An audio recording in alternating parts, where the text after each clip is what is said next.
All right. So we are here on episode 15 with my girl, Chef Anna.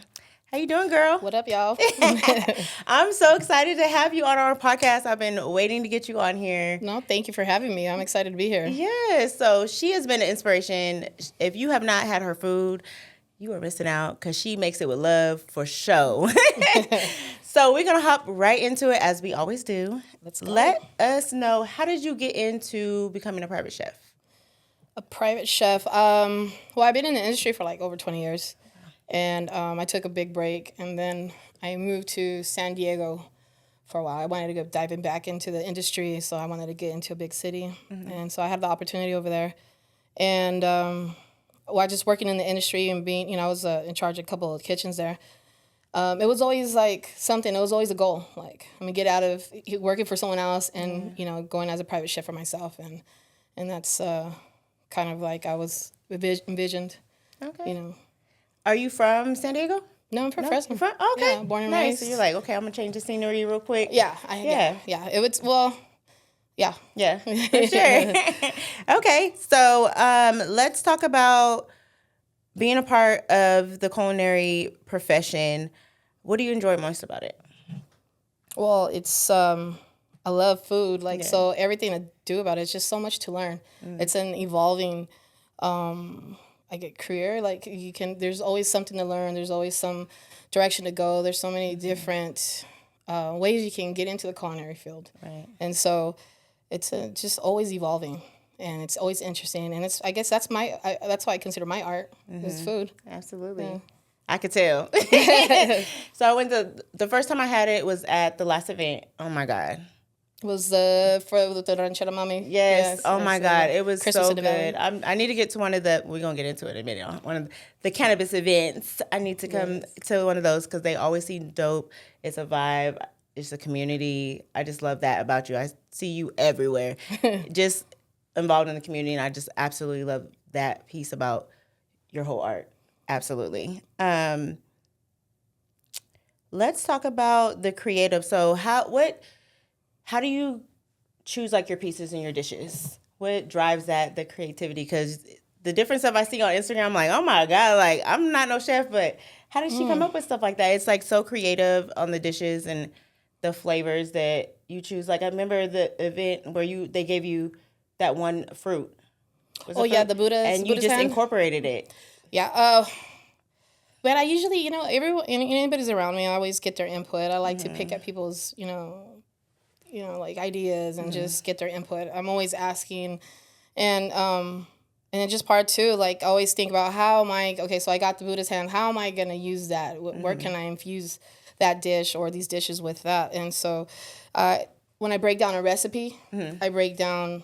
So what am I gonna, the ingredients, what's the technique I'm gonna use, right. How am I gonna execute it, how am I gonna, when it lands, to my customer's plate, how am I gonna execute it, what technique am I gonna use, what flavors am I gonna use, how do I enhance the flavors, and then also, how am I gonna plate it, right. So all these different things go into my brain before I even, create a dish, or, so. I love that. So you have a team, right? So is it you that just makes the menu, or do you have a team that helps you actually cook, or are you cooking everything by yourself? I do have a team. Okay. There's when I do caterings or big events, I have my crew that I call, or there's a lot of young kids that want to help me, right. and learn from me. So I do have that. But I'm usually, it's me. Yeah. I have to be the creative force, and then also be the force behind everything and teaching everything, because no one really around me really has that skill Gotcha. as I do, Yeah. So I am also teaching at the same time. As they're working with me, I'm teaching them. Yeah. They're learning from me. I'm learning from them too, right. I'm always learning, so. That's nice. So, okay, so you're still solo somewhat, but you still have a crew. Where do you see yourself expanding? Where would you like to see your brand expand to? Oh man. Well, the ultimate goal is I really want to have a boys and girls club. That's of course I want a restaurant, and I have projects that I have in mind that I want to do. But at the long run is having a boys and girls club, having a place where kids can come and, get resources, have somewhere they can eat, learn some skills, learn some practical real life skills, and learn about entrepreneuring and just having, I think, a safe space. And that way I feel like not that some way I can help out. And because if you think about it, our kids are our future. Absolutely. And a lot of these kids now don't have the same work ethic as we grew up, because we had no choice. Right. We didn't have a phone, we didn't have a tablet or anything to, entertain us or anything. We had to go outside and figure it out, go play and also do all kinds of chores. And so maybe, it's kind of got lost, the work ethic in, with this generation. So I love that. See, I told you, community right there. That's love right there. I love it. So what advice would you have for, because you said you're working with a lot of people and you like the teaching piece of it. What advice would you have for someone that was like looking to jump into the culinary? They might be dabbling in it, just love to cook right now, but as far as jumping into it on a business perspective. On a business perspective. Where they might not know any like direction on how do I get started? Well, you have to have a passion for it, because it's a lot of work. It's sometimes you want to just throw in the towel.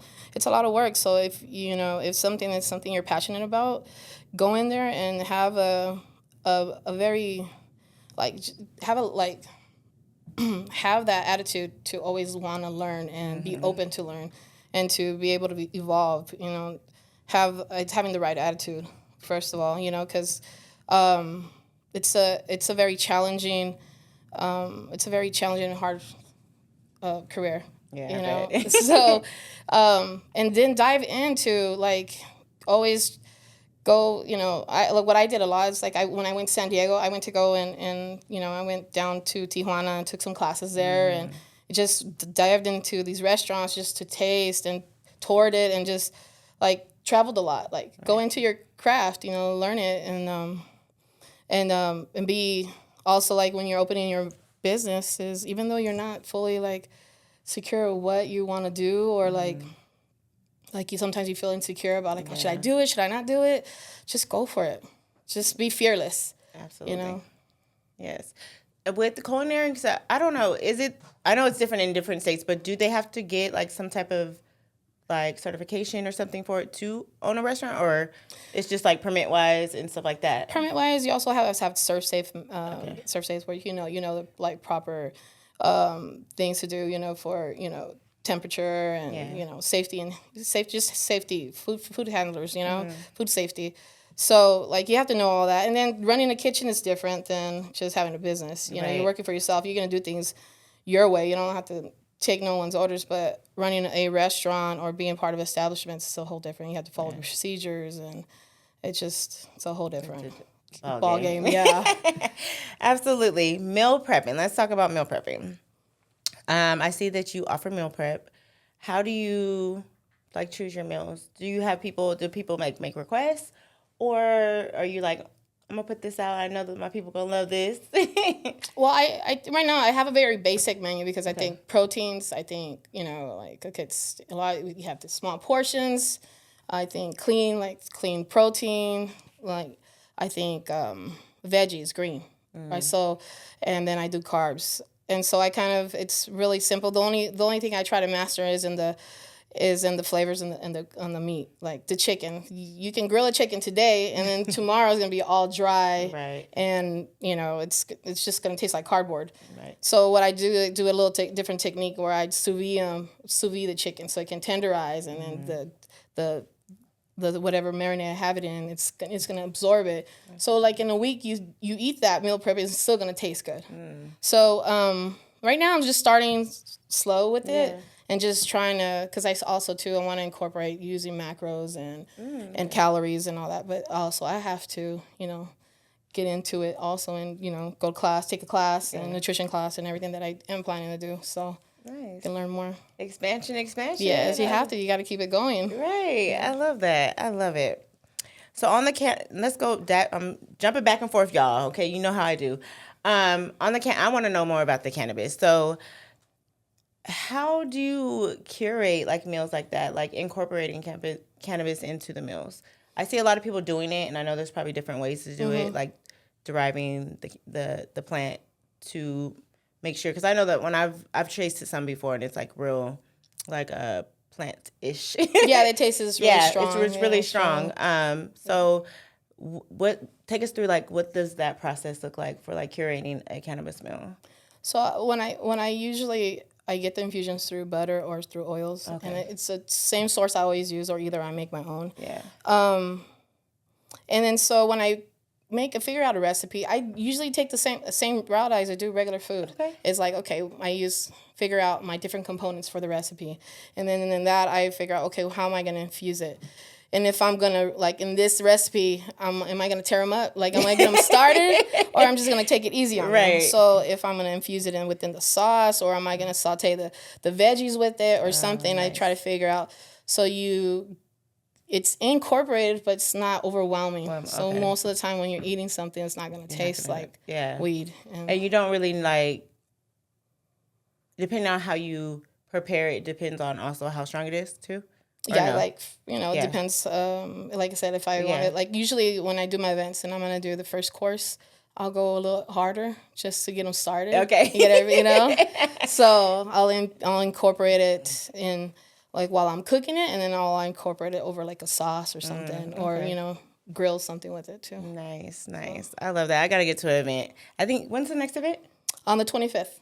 I'll be back. It's going to be our 2nd year anniversary. Ooh, yes, I'll be back. Yes. So I need to get my tickets. I got to tell my sister, and I got to get my tickets because I always miss it. Like, I'll see it afterwards. I don't know how.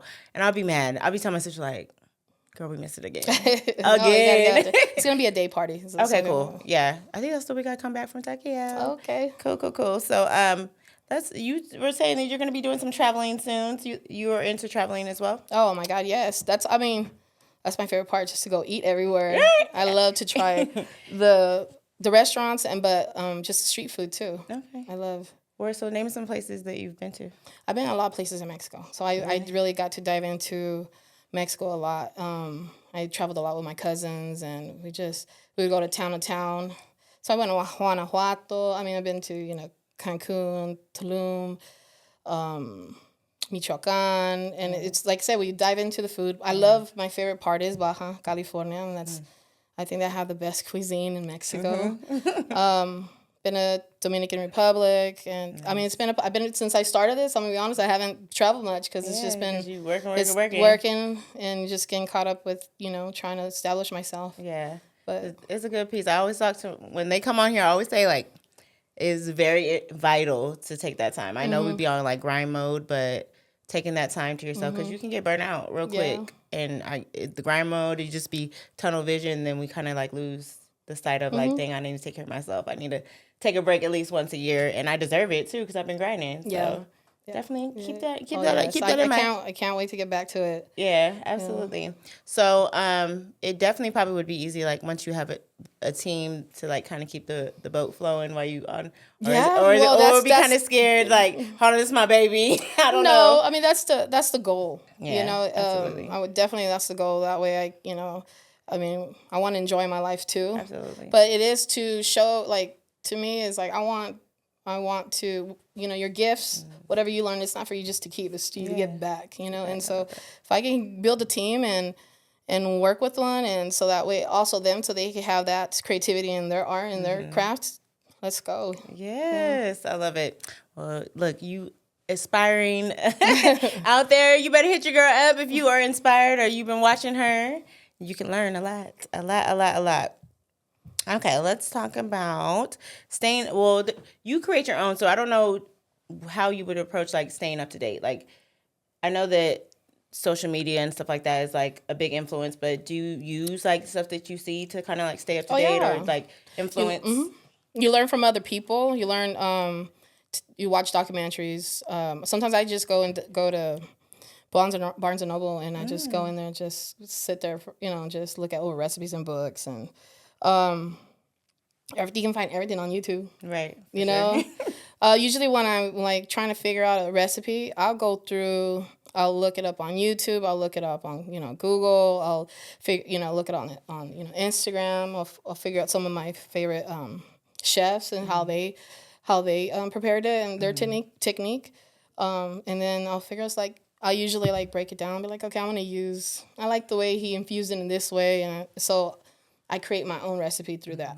And then so I'm like, okay, I kind of figured it out how it goes. And then, all right, I'm going to do my way. Yeah.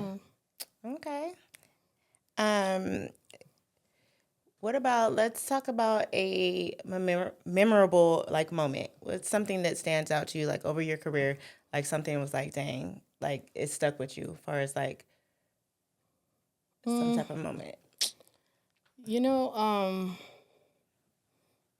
I think probably, you know, of course, the compliments and all that, it's really nice. And people recognizing your, you know, your craft and stuff. But I think the most rewarding thing for me is the people willing to work for me and just to be around me. I think that's, and wanting to be part of what I'm doing and that is rewarding for me. Yeah. Yeah. We sometimes forget too, and we don't recognize until people like point it out to us. You're like, okay. Yeah.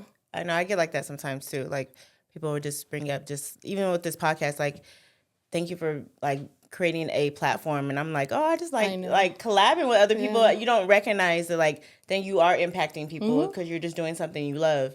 And then when people feed that back to you, you're like, okay, I'm living in my purpose, my passion, and it does. It feels that alone really is good. rewarding. Yeah, absolutely. That alone is rewarding. You know, it makes it worth it.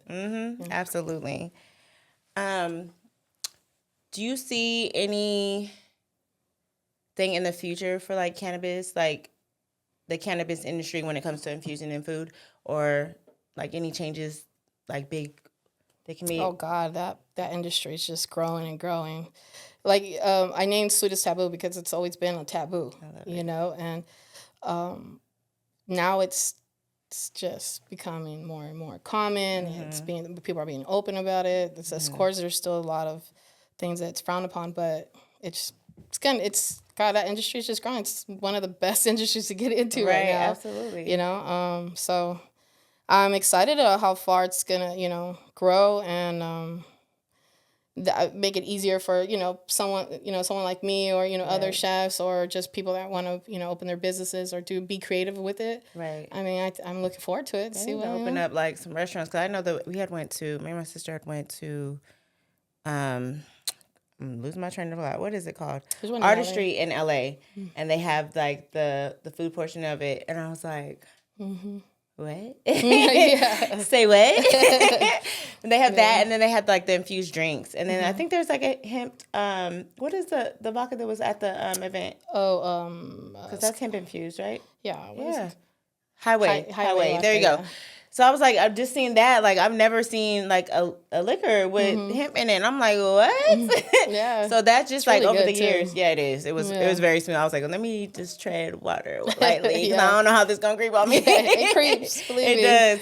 But yeah, like the place out there, they had like the infused drinks, and I'm like, that's different. I've never thought of consuming it that way. And it's smooth. It's smooth, and it's actually a nice time. It's right. chill. It's pretty chill. It is for sure. That's We're hoping that they haven't been open here like a lounge like that.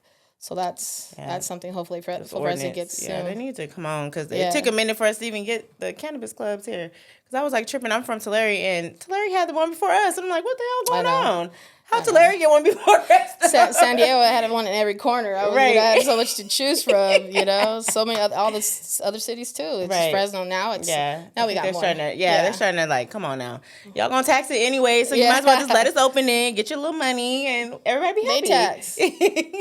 Yeah, they tax it because I was I had Sue a couple episodes ago, and I was just learning about like. I didn't realize how much it was to even get the doggone license. I was like, it's what? It's crazy. It's crazy. That's why. And I was like, now I see why there's not too many because you got to come up with all that capital. Big money. Let's talk about big money. Yeah. That's what I'm saying. This industry is growing and there's a lot of money into it. But for sure. It requires money. Right. Absolutely. Let me get my stocks together. Get my money. Get sugar mama. Right? Where's she at? Right. Period. Okay. Share with us one of your favorite recipes. She's like, I got a lot. Just one. Like, you know what? Everybody asks, what is your favorite thing to cook? And I'm like, whatever you want to eat. That's, you know, I'm say I'm like, I aim to please. No, I cook because I want to I want to satisfy you. Like I want, it's a love language for me. Yeah. So I'm like, I'm not going to cook you what I want you to eat. I want hear what you like. That's why I always ask all these questions, So my favorite recipe, wow. I don't, gotta tell you what my comfort food is. Like I like to eat everything. So I'll try everything. Yeah. So I don't have and I love food. But my comfort food is ramen noodle and a sandwich. Really? Yeah. She's like, period. So, nice and simple. Yeah. But it don't be regular. Or a peanut butter jelly she sandwich. She gonna spice it up in some way. It ain't gonna be no regular. Yeah, it's spicy. But it would probably be something along like one of my mom's recipes, my mom's food. Because I think she's the one that made me fall in love with food because I used to roll my eyes back when she would cook. I know everybody says, oh, their mom cooks good. Man, that lady had handles. She did. And so then my brother also became a chef. So I come, and a lot of my family members are chefs. So I do come come from a family of just like that culinary background. Mm-hmm. So she's like, I was destined to show my love through my food. Do you see any trends going on with food, culinary? Everywhere. Here, especially I think Fresno's very trendy. Trendy, yeah. Yeah. In a lot of different industries, period. Yeah, it's trendy. There's a lot right now, I think, everybody wants like food truck and which is, like focus on it's hard for me to focus on a product, like say, I'm gonna push out these type of tacos and go, because my mind just goes from this this direction to all the way the other direction, so I can't focus on one. But here in Fresno, I think that just being creative, and here in Fresno and everywhere, everybody's trying to be creative with their food. Right. How to make it look like just pop at the same time, like you want it to look crazy, but something that it's easy for people to push out, so. Yeah. Okay. Look, I'm on my phone today because I didn't have the cue cards today. So y'all don't get me on this episode. Jerry back there laughing at me, y'all, because he know how I am with this phone. There was this one episode. I'm going to get way off subject. There was this one episode, and y'all know the episode because you've seen it. But I was doing the episode, and I was all into the interview, and I hit it, and it went to the bottom. I was like, it was like when I first started, and I was like, oh, I done messed up. So I've got a lot more comfortable with the podcast episodes now. Like, okay, if I mess up, it is what it is. We're going to keep it going. Podcast. Right.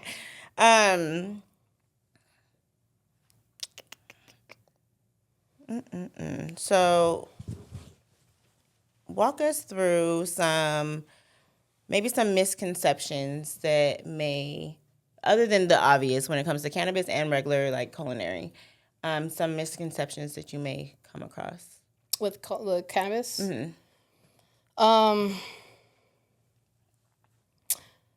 a lot of people are scared to eat it. They don't know how they're going to react to it. Right. I haven't had anybody really react really bad to, throughout one of our events. Mm-hmm. Only the ones that not used to smoking are not smokers, and they'll should have ate a little piece of lettuce. Yeah, they'll eat something, and of course, because it don't taste like.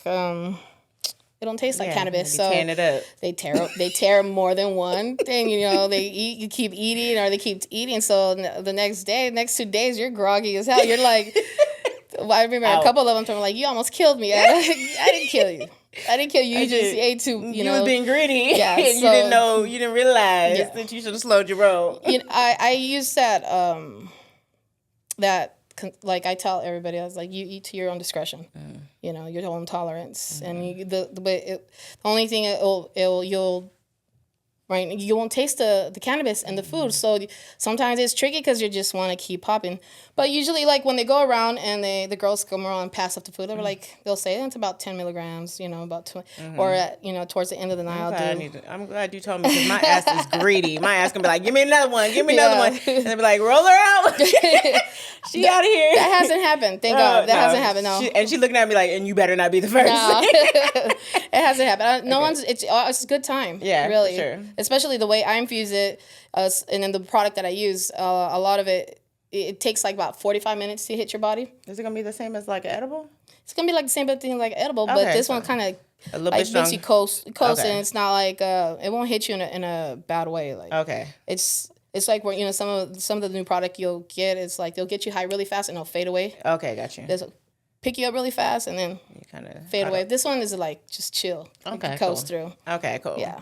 I need to get myself ready for the 25th because I'm like tension. Like, now give me one. Let me see. Yeah, a lot of people say they're like, I woke up like a champ. I had the best. Okay, cool. I had the best sleep. So Okay. I had a good time. Look, Malia gonna get whatever she wants that night. Mommy, can I have candy? Yep, you can have everything. But as far as misconceptions, I mean, I think it's just people that are not not smokers that just frown upon it. They're just, but anybody that does smoke and enjoy it, I mean, they just Yeah, it's. And I would think those type of events, there's gonna be more people that are smokers anyways. Like you might get a couple of my friends. I was like, let's go, and they're like, girl, you know how I am on edibles. I'm like, okay, maybe you're not gonna come with me. There's a lot of people that go to my events that don't consume the food because they they go for vibes. They just go for vibes and they'll ask for food that I'll try to have. It's hard, but I'll try to have that it's non-infused food or something they can munch on. Yeah. Okay. Yeah. That's cool. Cool. So 25th tickets are out though, right? There's a flyer going to be coming out with the cool. tickets and all that. Okay, Again, we just kind of did a little announcement. Okay, I know. It's like, I know I've seen something. Yeah. Well, I'm going to be in Tokyo, so I'm going to make sure my sister get my ticket. You better. I want to see you there. Yeah, I will be there. I'm going to tell her. We got to pull up. It's DJ Joe's birthday and also my friend Christina, my partner in the Sweetest Taboo. Okay. It's her birthday too, so it's gonna be turned up. So for sure, we're gonna be there for sure. for sure. Okay, so we talked about is there any misconceptions like with just regular culinary, like the business wise or anything, or not too much? It's kind of people know it's culinary. This is how business flow. I mean, like how we talked earlier about trending. Well, the culinary, it's evolving and it's becoming trendy, and everybody's being like really creative with their food and coming with the concepts. And I mean, it's just great. That's where I say like it's just always an evolving, industry. Misconceptions, probably that it's easy. That that you can just you're a great cook and hey, let me pop out with I'm gonna start selling it. There's so much more to the point when you create something and when you start selling it, there's so much work in between. Absolutely. And even to promote it, even to promote yourself and just knowing the right things to do and how to deliver safe and safe food to people. And so I mean it's a lot of work. A lot of work. There's really there's really no shortcuts in this industry because you got to do things right. If you want to have let's for instance like if I have a piece of chicken and I smell it and it smells funny, I'm like but I don't want to go to the store. Right. I'm just gonna use it. They're just gonna eat it right away. Right. What if they don't eat it right away? What if they do it or if they have some kind of immune system or that's weak and they eat that piece of chicken and something happens? Right. So now it's on you. You have to have you have to do the right thing all the time. All the time, because people are consuming, people are believing in your product. They feel safe to eat your food, and you just got to do the right thing. For sure. So let's talk about some advice you would have for anybody. So I know we touched on it a little bit, but for anybody coming out, you saying to do your thing, do your research, keep pushing. Don't give up. I feel like giving up all the time because it's hard. It's not easy, but it's my passion. Yeah. And like even if I, I fell off for a while. I remember I took a lot of years off. I could put like 6 years off, but I was like I remember working other things, and I would always be like if I was working, I was at a desk, and I would be on YouTube looking at recipes and just I would daydream a lot. Yeah. Because it was my passion. So when I decided to say, you know what, I'm just gonna go back because it's scary, I'm gonna jump back into it. It's been, so many years that I have not been, active in being a chef. So, and then the industry is different now. And then how am I gonna, I don't want to start from, from all the way as, to the bottom. But I was like, yeah, you have to swallow your pride. Right. So when I dove back into it, I just went in there with that willingness to learn, to start all over and start from the bottom. And It paid off, but because like it's my passion, I was kept pushing it, and I kept researching, and I kept going to classes. I kept like trying to get myself a better position. So I try to move myself up in the industry, and got myself some good positions, head chef positions at a French restaurant, at a vegan restaurant, and those were very challenging too, but I learned a lot. Right. It made me who I am now. Right. And so just don't be afraid. Dive in. Afraid. Yeah, definitely. I know even like on any industry, it's like keep going. This entrepreneurship is ghetto. I'm not gonna lie. You are everything. You are the accountant sometimes. You are everything. So that, like you said, like to keep going, and there's gonna be road bumps along the way, but you gotta pivot sometimes and pivot around those and stay motivated and surround yourself by people. That's the biggest thing. I'm very blessed. I have a lot of people around me that believe in me, and they're always pushing me, even though they get mad at me, or they get mad at my decisions or the route I take, or it's hard for people sometimes to understand your position, or people are quick to give you advice and which way to go, but sometimes you're in this I'm in this position, like sometimes it's hard, what direction to go, or what's your next step, but because everyone around me, pushing me and believing me and not letting me give up, that's made all the difference for me. So I'm very thankful. Yeah. I think it definitely, I've learned that over the years, like with just changing my circle and stuff like that, and I always say, like, surround yourself by like-minded people. That's what keeps you going. Like they keep you on point. They let you know when you might not see something, they see it. They see it, yeah. So those type of people are definitely important to have around you. Oh yeah, that makes all the difference. Absolutely. Well, thank you so much for coming on. I feel so honored for you to be on my podcast, and let the people know how we can find you on both pages. So I have 3. Dang. Oh, 3. I have my personal one was Chef Analicia. And then I have Sabor Mio at Sabor Mio. Okay. And then at the official Sweetest Taboo.